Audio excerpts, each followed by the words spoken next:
Uh, would you like to introduce Matt, Paul? Uh, Here's my nephew, Matthew Schweitzer, son of my brother Philip and my sister-in-law Esther, uh, who is a very dear friend of mine, and I'm sure he's going to say a little bit something about our relationship. So I'll leave it to him, but I'm very, very proud and happy to have him as a nephew. Thank you so much, Uncle Paul. It's been I've been watching whenever I can, and particularly to the testimonials, and it's been so good to be able to see you, even virtually, and to see this amazing conference and how you're being honored in your career as a mathematician, but especially just as an amazing human being. Um, so just to introduce myself briefly to you all, my name is Matt Schweitzer. I'm one of Paul's many nephews. I have my beautiful wife, Meg, and I. We have four daughters, believe it or not, and expecting a fifth child, our first boy, next month, actually. And I work at the Institute for Advanced Jesuit Studies at Boston College. And I'll explain a little bit about that more.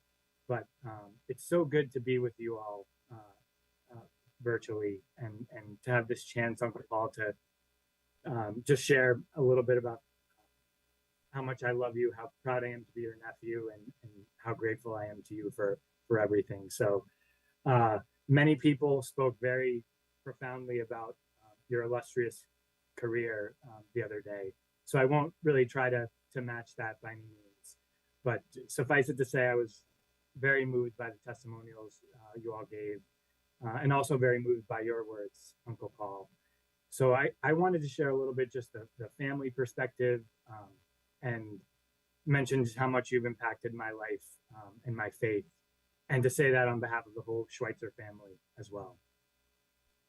So one thing I will say about your career, Uncle Paul, thanks to your incredible successes and the amazing reputation that you've developed, I'm often known around Boston College solely thanks to my relation to you.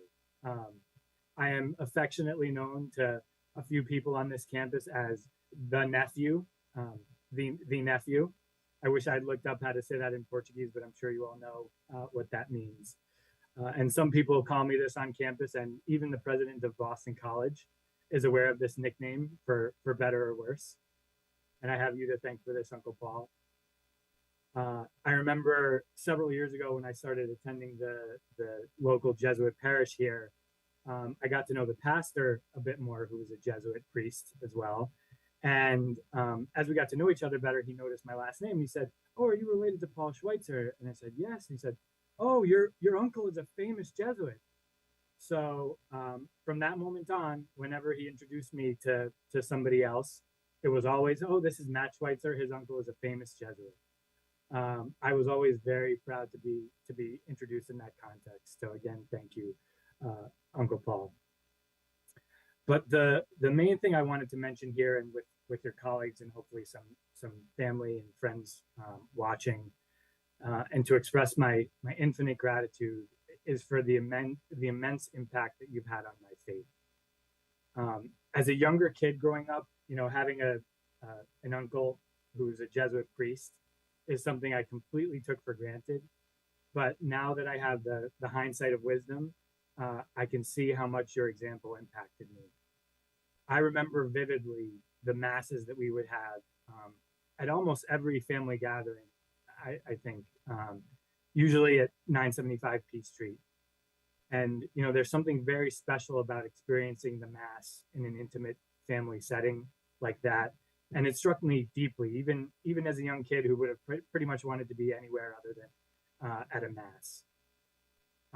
I also remember attending clay-based group conferences at various Jesuit universities, probably around middle school, high school age, a few different times. And while I understood pretty much nothing of the lectures going on, I loved the collegial setting. And I remember how nice everyone was, how faith permeated everything. even in questioning faith, and especially the deep and intelligent conversations that happened everywhere you went, Uncle Paul. And I just want to say, now that I have kids, I have a special appreciation for this. You know, as a father, and for Meg, my wife, and I as parents, we want to do everything we can to help our kids learn, you know, mind, body, spirit.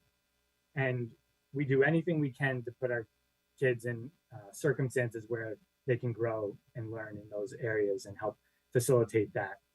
95% of the time, it feels like your efforts are completely wasted. It feels like that on the surface. But I've realized through my own experience that even though kids and often even adults may seem to not be absorbing much, sort of like how I was at Mass and sometimes at these Clavius group conferences as a teenager, you know, my presence there impacted me much more than I ever could have imagined. So I think of this when I think of you, Uncle Paul. You have been a steady presence of love, of finding God and finding depth throughout my entire life. And I know you've been that to countless people. You are a profoundly deep and caring person, and you've inspired me to live a life of depth and care for others. I won't go into too much detail here, but I think it's worth mentioning because it's such an important part of our relationship, Uncle Paul. You know well that I had a profound conversion in my mid-20s, coming back to the faith and getting back involved with my Catholic faith. And I underwent the spiritual exercises of St. Ignatius, and it completely changed my life. Around 30 years old, I found myself in love with a beautiful woman who now happens to be my wife. So you all know how this story ends. But I had this nagging tug that with this deep experience I had had of God and this deep appreciation I was developing for the Jesuits and the Catholic faith, that I had to give the Jesuits a try.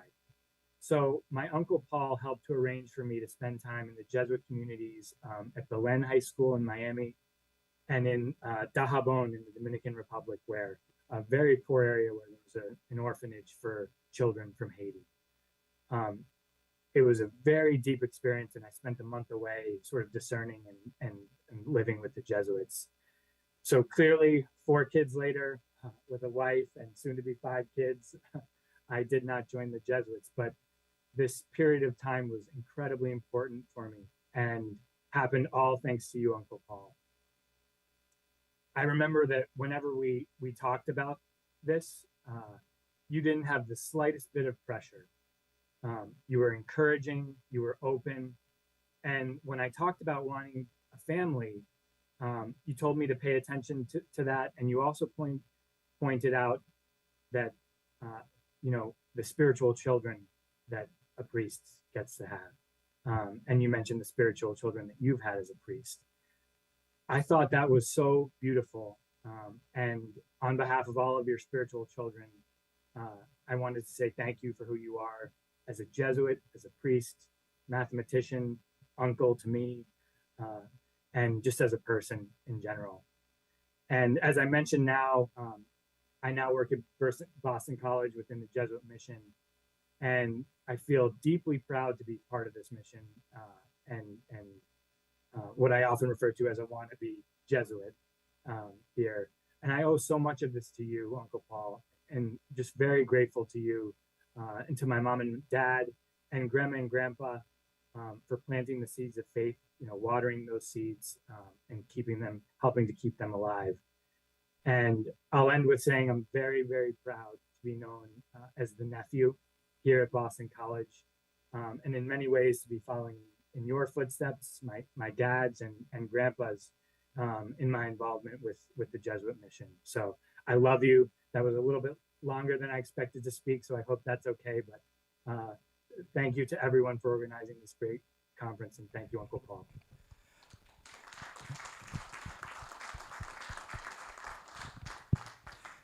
Thank you very much, Matt. I'd like to add a couple of words that Matt was feeling a call to be a Jesuit, but discerned it and realized that that was not what God wanted him to do. but he hasn't managed to escape from the Jesuits because he's now in the Institute for Advanced Jesuit Studies.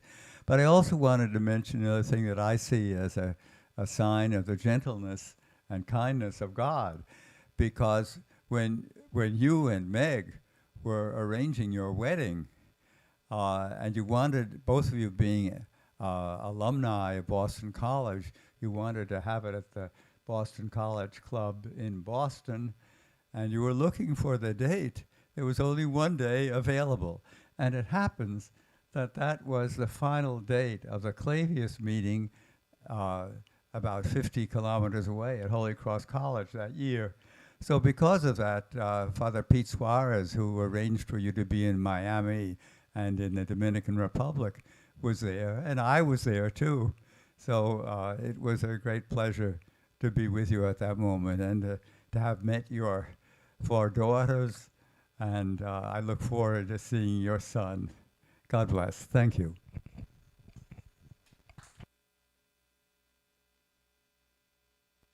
Thank you so much.